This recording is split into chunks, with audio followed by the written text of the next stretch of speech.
네, 청년공동체 리더 여러분 반갑습니다. 오늘 또 함께 6월 다섯째 주 우리 GBS 함께 영상으로 살펴보도록 하겠습니다. 우리 계속해서 우리 역대상의 말씀을 살펴보고 있는데요. 오늘 역대상 23장 1절에서 32절까지 조금 긴 본문이긴 한데요. 이 말씀들을 가지고 레위인의 영원한 직무에 관해서 함께 좀 살펴보도록 하겠습니다. 먼저 레위인이 누구냐? 이제 이스라엘의 12지파 중에 이제 이 야곱의 넷째 아들이었던 레위에게서 난 자손들입니다. 이 레위 지파는요, 이들에게 특별한 직무가 있었습니다. 하나님께서 이스라엘 백성들 중에 이제 출애굽해서 이제 가나안 땅에 들어올 때에 모든 족속에게는 다 이 땅을 주었습니다. 그런데 레위인에게는 이 땅을 주지 않고 하나님이 너희의 영원한 기업이 될 것이다 라고 하면서 레위인들을 특별히 뽑아서 이 레위인들이 하나님의 성전에서의 일들을 감당하도록 그렇게 했습니다. 뿐만 아니라 도피성 같은 곳에서도 이 레위인들이 살 수 있도록 그렇게 하면서 이제 도망오는 사람들을 받아들이는 그런 일들도 했고요. 주로 하나님의 일들을, 그리고 성전에서 성막에서 일들을 잘 감당할 수 있도록 하나님께서 특별히 구분해 놓으신 지파가 바로 레위 지파입니다. 그래서 우리는 이 레위 지파 하면 예배를 섬기는 일, 하나님의 일을 수종드는 그런 사람들로 우리가 생각할 수 있습니다. 자, 그런데 과거에는 이 출애굽 시대에는 이 레위 지파들이 하나님의 성막 옮기는 일들을 감당했습니다. 왜냐하면 이때 당시에는 하나님의 성막도 계속 이동해야 됐습니다. 그래서 이 텐트 생활을 했기 때문에 천막을 폈다가 접는 그런 일들, 그리고 그 안에 있는 여러 이 성막에 있는 기구들, 이것들을 다 옮기는 일들을 레위 자손들이 다 손수해야 했습니다. 그런데 이제 다윗이 하나님께 성전 짓겠다는 것을 말씀드리고 이제 솔로몬 시대에 가면 성전이 지어지지 않습니까? 이제 새로운 이제 시대, 성전 시대가 열렸습니다. 그래서 레위인들의 직무도 이제 조금씩 변화하게 됩니다. 하지만 하나님의 예배를 섬긴다라는 그 중심 골자는 똑같아요. 그래서 그 하나님을 섬긴다라는 그 이제 이 틀 안에서 어떻게 이 레위인들의 모습들이 조금씩 변해가는지, 그리고 그 안에서 우리가 지켜야 될 것들, 레위인들이 지켜야 할 것들은 무엇인지를 오늘 함께 좀 말씀을 통해서 살펴보고 거기에서 또 우리가 얻을 영적 교훈들을 좀 살펴보도록 하겠습니다.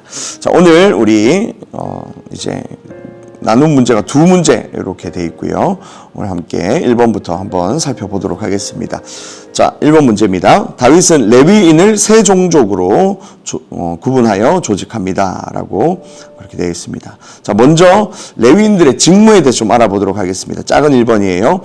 레위인들은 직무에 따라 어떻게 나뉩니까? 라고 되어 있습니다. 4절과 5절인데요. 한번 읽겠습니다. 그 중에 24,000명은 여호와의 성전의 일을 보살피는 자요, 6,000명은 관원과 재판관이요, 4,000명은 문지기요, 4,000명은 그가 여호와께 찬송을 드리기 위하여 만든 악기로 찬송하는 자들이라 라고 그렇게 이야기를 합니다. 주 계산해 보니까 약 한 38,000명 정도가 되는 사람이었던 것 같은데요. 크게 네 가지 직무를 가지고 있었습니다. 먼저 첫 번째는 24,000명이 배정된 성전 일을 보살피는 자들이 있었습니다. 가장 많은 숫자죠. 가장 많은 숫자가 하나님의 성전의 일을 보살피는, 아마 그만큼 이제 업무량이 많았던 것 같습니다. 제가 설교 시간에도 잠깐 이야기했습니다만은 성전에 불이 꺼뜨리지 않도록 계속 보관하는 일들, 그것뿐만 아니라 성전에서 하나님께 계속해서 예배하고 제사하는 일들이 끊임없이 매일매일 일어났습니다. 그래서 이 성전에서 일하는, 이 성전 일을 하는 레위인들이 그만큼 많이 있었습니다. 이 관원과 재판관의 일을 감당했습니다. 그러니까 행정적인 일들을 감당했다라는 것이죠. 이것도 6천 명 정도로 많은 인원이 배치되어져 있습니다. 그러니까 성전에서 일하는 것뿐만 아니라 이 당시에 이제 이스라엘은 신정 국가였기 때문에 하나님의 일을 하는 사람들이 이 행정적인 행정부의 일도 감당을 했습니다. 사법부의 일도 그렇고요. 그래서 관원과 재판관으로서의 일들도 감당을 했습니다.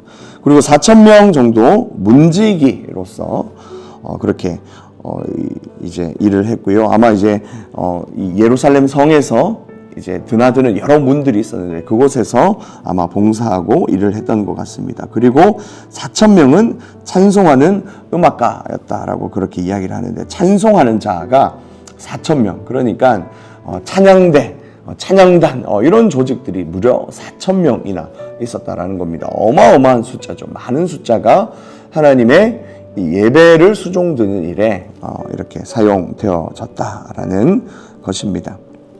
자, 이렇게 직무로 나뉘면요, 이렇게 크게 네 가지로 구분 지을 수가 있겠고요. 자, 두 번째 문제입니다. 다윗은 어떤 족속을 중심으로 레위 지파를 조직합니까? 라고 질문하면서 6절에서 23절인데요. 6절만 한번 같이 읽어보도록 하겠습니다. 시작. 다윗이 레위의 아들들을 게르손과 그핫과 무라리에 따라 각 반으로 나누었더라 라고 그렇게 이야기를 합니다. 자, 세 족속이 있습니다. 레위 아들 중에서 게르손 자손, 그핫 자손, 무라리 자손으로 이렇게 나누었다라고 합니다. 그래서 7절에서 11절까지는 이 게르손 자손의 이 명단에 대해서 이야기를 하고 있고요. 12절에서 20절까지는 그핫 자손, 민수기에는 고핫이라고 그렇게 나옵니다. 그핫 자손의 명단이고요. 21절에서 23절까지는 무라리 자손의 명단에 대해서 이렇게 소개를 하고 있습니다. 이 자손들에 따라서, 이 가문에 따라서도 이들이 담당하고 있었던 일들이 다릅니다. 자, 게르손 자손은 성막과 장막, 덮개 등 이제 천막에 관련된 일들, 이제 하나님의 성막에 있는 이 천막들을 관리하고 이동하는 일들을 감당했습니다. 자, 그핫 자손은 증거계, 진설상, 등잔대, 제단과 성막의 비품들을 옮기는 역할들을 하고 이것들을 또 보관하는 역할들을 했습니다. 우리가 이 다윗이 언약궤를 옮겨올 때 이 말씀을 다뤘던 기억이 있어요.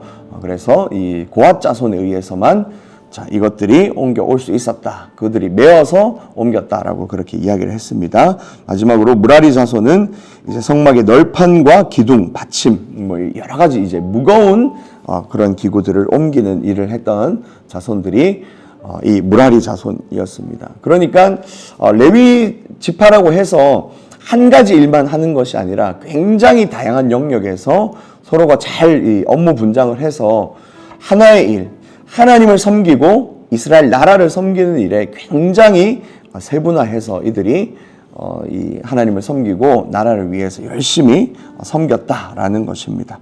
자, 나눔 1번 문제 한번 보도록 하겠습니다. 레위 지파는 게르손, 그핫, 무라리 세 족속으로 조직되어 역할을 부여받았습니다. 어떤 이는 성전 제사 업무, 어떤 이는 행정과 사법 업무, 또 어떤 이는 찬양대로서 업무를 수행합니다. 우리 공동체가 역할을 분담하고 유기적으로 협력하여 사역할 수 있는 방법은 무엇일지 서로 나눠봅시다 라고 되어 있습니다. 자, 레위 지파라고 하면 꼭 예배를 섬기는 자들만 이 레위 지파라고 생각할 필요는 없습니다. 앞서 살펴봤듯이 정말 다양한 방면에 레위 지파가 다 이렇게 섬기고 있었고 곳곳에 이들이 배치되어 있었습니다. 그래서 사실은 오늘날 우리가 예수 그리스도의 피로 우리가 새 생명 얻은 우리는 모두가 그리스도 안에서 하나님을 위해 섬기는 레위인이라고 볼 수 있습니다. 그래서 우리가 예배를 위해서 하나님의 교회를 위해서 우리가 어떤 영역에서 어떻게 잘 또 분업하고 유기적으로 협력해서 하나님의 이 공동체를 잘 세워갈 수 있을까, 예배를 잘 세워갈 수 있을까, 우리가 좀 고민해보는 시간들이 좀 있었으면 좋겠습니다. 내가 작은 것이라도, 아주 정말 작은 영역이라도 예배를 위해서 우리가 무언가를 좀 섬기고 우리가 직접 우리 손으로 예배를 만들어가는 그런 사람들이 좀 되었으면 좋겠어요. 예배는 누구 하나 그냥 와서 구경하는 사람이 없어야 합니다. 예배는 우리 모두가 참여자임과 동시에 집례하는 사람들입니다. 우리가 다 함께 같이 예배를 만들어가는 겁니다. 그래서 그 예배 안에서 지금 우리 예배 안에서 우리의 역할들, 내가 어떤 부분들을 감당할 수 있을지 함께 우리 소그룹 지체들과 함께 우리 공동체원들과 함께 같이 이야기하고 나누어 보면 좋을 것 같습니다. 자, 두 번째 문제입니다. 다윗이 모세처럼 레위인을 조직하고 그들에게 해야 할 역할을 분담합니다. 자, 민수기에 보면 이제 모세가 레위인들에 대해서 이 역할들을 또 분담을 하죠. 자, 이제 다윗도 이제 새롭게 성전 시대에 맞추어서 새롭게 이 레위인들의 업무 분장 역할을 분담하는 것을 볼 수가 있습니다. 자, 1번 문제예요. 다윗은 레위 자손의 사역 시작 연령을 몇 세에서 몇 세로 조정합니까? 라고 그렇게 질문합니다. 가장 먼저 한 것은 연령 조정이었습니다. 자, 3절과 24절인데요. 먼저 3절 한번 보도록 하겠습니다. 레위 사람은 30세 이상으로 계수하니 모든 남자의 수가 38,000명인데 라고 그렇게 이야기를 합니다. 자, 여기 보니까 이제 성전에서 섬길 수 있는 레위인의 이 나이가 30세 이상이라고 그렇게 이야기를 합니다. 그 당시에 이제 이스라엘 사람들이 모세 시대에 이스라엘 사람들이 이제 하나님의 뭔가 일꾼으로서 이제 제대로 쓰임 받을 수 있는 나이가 30세부터라고 그렇게 생각을 했습니다. 그래서 이제 한 25세 정도부터 이 견습 생활을 한 5년 정도 거치고요. 30세가 되면 그때부터 이제 제대로 이제 하나님의 일을 할 수가 있었던 것이죠. 레위인도 마찬가지였습니다. 그래서 30세부터 이 성전에서의 여러 가지 직무들을 할 수 있었던 것이죠. 자, 그런데 다윗 때에 와서 아마 숫자가 조금 줄었던 것 같습니다. 그래서 이제 시대 상황에 맞추어서 연령을 이제 조금 더 이제 완화하게 됩니다. 24절 말씀인데요. 자, 이는 다 레위 자손이니 그 조상의 가문을 따라 계수된 이름이 기록되고 여호와의 성전에서 섬기는 일을 하는 20세 이상 된 우두머리들이라 라고 그렇게 이야기를 합니다. 나이를 몇 세에서 몇 세로 조정합니까? 30세에서 20세로 조정을 하게 됩니다. 아무래도 이제 20세로 하향 조정이 되면서 더 많은 사람이 기회를 얻고 또 이제 성전 일을 이 무리 없이 성전 일에 차질 없이 잘 감당할 수 있었던 것 같습니다.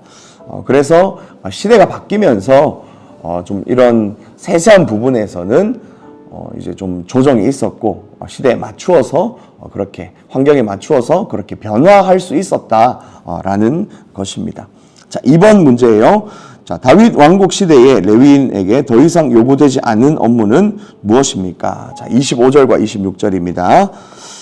다윗이 이르기를 이스라엘 하나님 여호와께서 평강을 그의 백성에게 주시고 예루살렘에 영원히 거하시나니 레위 사람이 다시는 성막과 그 가운데서 쓰는 모든 기구를 맬 필요가 없다 한지라. 자, 그렇습니다. 자, 이제 더 이상 레위 사람들이 할 필요가 없는 일은 무엇입니까?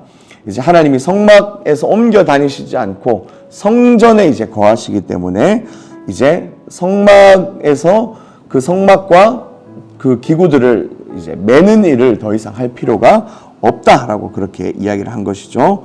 자, 그래서 답을 보면 성막과 그 가운데 쓰는 모든 기구를 매는 일을 이제 더 이상 할 필요가 없다라고 다윗이 그렇게 선언을 합니다. 자, 그러면서 이제 그 일거리가 없어진 사람들을 성전 안에서 새로운 여러 가지 역할들에 배치를 하게 됩니다. 3번 문제예요. 다윗이 예루살렘 성전 시대에 걸맞게 지정한 레위인의 업무는 무엇입니까? 자, 28절에서 32절인데 제가 하나씩 보면서 좀 설명을 해드리겠습니다. 먼저 28절에 보면 자, 아론의 자손 제사장을 도와 성전에서 섬기는 일을 하라고 합니다. 네, 아론의 자손 제사장을 도와 성전에서 섬기는 일. 자, 먼저 이 레위인들은 제사장들을 돕는 업무들, 제사장들이 제사를 집례할 때에 그때 필요한 여러 가지 제반 업무들을 이제 돕는 일들을 했습니다. 아마 이제 제물을 이제 끌어오고 뭐 예배 드리러 오는 사람들을 또 관리하고 뭐 이런 여러 가지 업무들을 이 레위인들이 담당했던 것 같습니다. 자, 29절에 보면 자, 하나님께 바치는 떡을 굽고 반죽하는 일, 저울질하고 자로 재는 일을 했다라고 그렇게 이야기를 합니다. 하나님께 바치는 떡을 구웠다, 반죽하는 일을 했다라고 그렇게 이야기를 하죠. 그 당시의 제사는 반드시 짐승을 잡는 제물만 있었던 것은 아니죠. 하나님께 드리는 여러 가지 제사의 방법들이 있었습니다. 그 중에서 이제 곡식을 하나님께 드리는 그런 제물도 있었습니다. 그래서 곡식을 가지고 이제 떡을 굽고 반죽을 해서 하나님께 그것을 태워서 올려드리는 그런 제사법도 있었습니다. 그리고 그런 일들을 누가 했다고요? 레위인들이 감당을 했다라는 겁니다. 그리고 저울질하고 자로 재는 일. 아마 뭐 여러 가지 제물들을 가지고 오면 그 제물들이 하나님께 드릴 이 헌물에 정말 합당한지를 아마 이 레위인들이 검수를 했던 것 같습니다. 자, 그 일을 감당하는 일들을 레위 자손에게 맡겼습니다. 자, 30절에는 아침과 저녁마다 여호와께 감사하고 찬양하는 일을 감당했다라고 그렇게 이야기를 하죠. 찬양하는 일을 이 레위 자손이 감당했습니다. 아마 레위 자손의 가장 중요한 또 직무 중에 하나가 하나님 앞에 찬양하는 거였습니다. 찬양대로 이렇게 하나님 앞에 조직이 되어서 여러 가지 이제 예배 때마다 하나님을 찬양하고 하나님을 높이는 그런 일들을 감당했습니다. 뿐만 아니라 이 시편에 보면 이 다윗뿐만 아니라 여러 레위 자손들의 이 수장들이 하나님 앞에 시편을 지어서 이렇게 드렸던 여러 이제 시편들이 있죠. 헤만이라든지 아삽이라든지 여러 이 레위 자손들의 이름들이 등장합니다. 아마 이제 찬양을 뭐 작곡하고 작사하고 이제 찬양을 만드는 그런 일들도 이 레위 자손들이 감당을 했던 것 같습니다. 자, 31절에는 절기에 여호와께 번제 드리는 일을 감당했다라고 그렇게 이야기를 합니다. 자, 절기마다 하나님 앞에 또 이제 번제를 드려야 했습니다. 이 일들을 아마 이제 제사장들하고 같이 했을 것 같아요. 제사장들이 이제 죄를 사하기 위해서 이렇게 제물을 가지고 하나님께 드리는 그 일도 했지만 절기가 돌아오면 절기 때마다 또 하나님께 드리는 번제들이 있었습니다. 그 일들을 레위인들이 같이 감당했다라는 것이죠. 32절에 자, 회막의 직무, 성소의 직무, 제사장을 도와 성전에서 수종 드는 일을 감당했다라고 그렇게 이야기를 합니다. 뭐 아마 여러 가지로 성전에 있었던 많은 업무들을 자, 이 레위인들이 감당했다라고 그렇게 이야기를 합니다. 그러니까 이전에는 좀 이제 주 업무가 이제 하나님의 성막이 옮겨질 때 그것들을 매는 일에 집중이 되어져 있었다면 이제 더 이상 그 일이 필요 없기 때문에 자, 이 레위인들은 그래서 이제 그냥 가만히 있는 것이 아니라 새로운 형태로 바뀌었을 때 그곳에서 필요한 업무들을, 필요한 직무들을 잘 찾아서 거기에서 최선을 다해서 예배를 섬기는, 각자의 자리에서 예배를 섬기는 그런 일들을 감당했다라는 것입니다. 우리의 예배 형태도 예전과는 비교하면 아마 참 많이 바뀌었을 거예요. 저도 어린 시절을 생각하면 어린 시절에 드렸던 그런 전통적인 예배와 지금 우리가 드리는 좀 현대적으로 바뀐 지금의 문화를 또 이렇게 반영하고 있는 여러 예배의 모습들이 있을 겁니다. 뭐 카메라라든지 영상, 뭐 찬양, 뭐 여러 부분에서 정말 다양한 모습으로 이 예배를 돕는 손길들이 참 다양해지고 있습니다. 뭐 안내부터 시작해서 교회 들어오는 입구에서부터 정말 많은 손길들이 있기에 예배가 정말 하나님 앞에 아름답게 드려질 수 있는 것 같아요. 그러면 이제 시대가 또 바뀌어가는 만큼 우리는 이런 바뀌어가는 이 시대와 문화 속에서 우리가 어떻게 더 적합하게 또 그리고 어떤 역할들을 또 잘 찾아서 하나님 앞에 우리가 아름다운 예배를 옮겨 드릴 수 있을지 좀 한번 생각해 보면 좋을 것 같습니다. 혹시 내 예배는 그저 아직 처음 예전에 그런 머물러 있는 그리고 그것만 최고다, 이것만 맞는 것이다 라고 하면서 내 생각이 과거에 좀 머물러 있지는 않는지. 구약시대도 보면 시대가 바뀌어감에 따라서 여러 가지 부분들이 조정되고 직무도 바뀌는 것을 우리가 볼 수 있습니다. 그래서 우리가 예배를 위해서는, 그리고 시대에 따라서는 또 여러 가지 또 변화를 또 유연하게 받아들일 수 있는 우리 마음의 또 자세들도 필요할 것 같아요. 우리의 삶에서 어떤 부분들이 또 있을지 그런 것들을 한번 생각해보는 시간들이 되었으면 좋겠습니다. 자, 나눔 2번 문제 한번 보도록 하겠습니다. 다윗은 봉사 인원을 확보하기 위해 레위인의 봉사 시작 연령을 30세에서 20세로 낮추고 성전에서 할 업무를 새롭게 지정합니다. 우리의 예배도 조직과 직무의 본질과 정신을 훼손하지 않으면서 시대와 상황에 맞게 달라져야 할 것이 있을 것입니다. 나의 예배에는 어떤 것들이 개선되어져야 할까요? 우리의 예배는 어떻게 더 발전할 수 있을까요? 라고 질문합니다.